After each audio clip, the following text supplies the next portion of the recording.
ورحمۃ اللہ وبرکاتہ نحمده ونصلی علی رسولہ الکریم اما بعد جب چمن میں لہو کی ضرورت پڑی سب سے پہلے گردن ہماری کٹی جب چمن میں لہو کی ضرورت پڑی سب سے پہلے گردن ہماری کٹی پھر بھی کہتے ہیں یہ اہل چمن یہ چمن ہمارا ہے تمہارا نہیں بات پھولوں کی ہوتی تو سہ لیتے ہم بات پھولوں کی ہوتی تو سہ لیتے ہم اب کانٹوں پہ بھی حق ہمارا نہیں محترم اساتذہ اکرام اور ہندوستان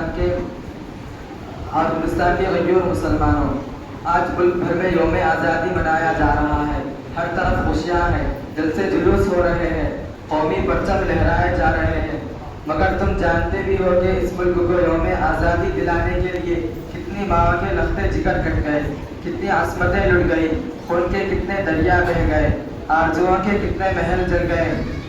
محترم دوستوں، جب ہمارے ملک پر انگریزوں کا ناپاک سایہ پڑا تو باشندگان ہند پر ظلم کے پہاڑ توڑے جانے لگے، جب اپنے وطن کی عزتیں نیلام کی جانے لگی، جب ان کی جانیں کھلونوں سے سستی ہو گئی، جب ان کو وطن عزیز میں رہنا مشکل کر دیا گیا، جب انگریز ہندوستان کو اپنے پنجے غلامی میں جگڑنے لگے، تب ایسے نازک حالات میں جبکہ منہ کھولنا قیامت سے کم نہیں تھا، اپنی زبان کھولنا گویا موت کو دعوت دینا تھا۔ بہت بڑے عالم دین امیر المحدثین شیخ عبدالعزیز محدث دہلوی علی کے رحمٰ نے انگریزوں کے خلاف جہاد کا فتویٰ جاری کیا۔ آپ نے اعلان کر دیا کہ یہ ملک دارالحرب بن چکا ہے۔ ایسے وقت میں انگریزوں سے جہاد کرنا فرض ہو چکا تھا۔ محترم حضرات، اس فتوے کے بعد انگریزوں کے خلاف طوفان بلاخیز اٹھا اور کلم کلا بغاوت شروع ہو گئی۔ مسلمان میدان جہاد میں بے خوف و خطر کود پڑے۔ اس فتوے کے بعد پورے ملک میں انگریزوں کے خلاف عام نفرت پھیل گئی اور ہر ہندوستانی کے سینے میں جذبہ آزادی مچلنے لگا۔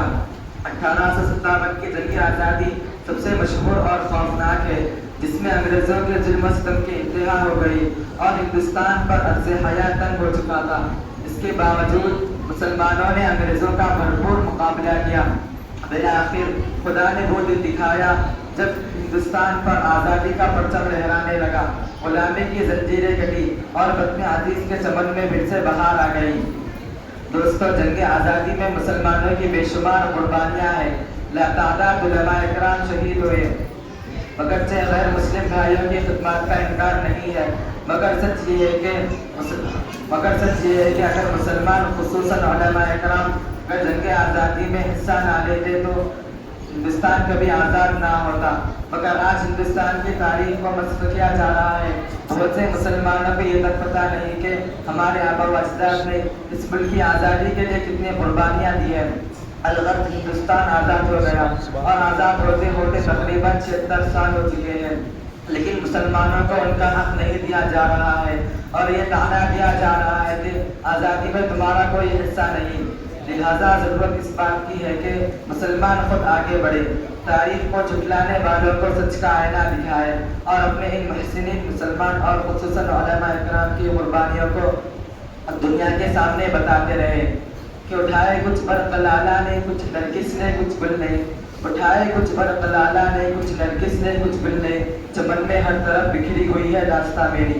وآخر دعوانا الحمدللہ رب العالمین۔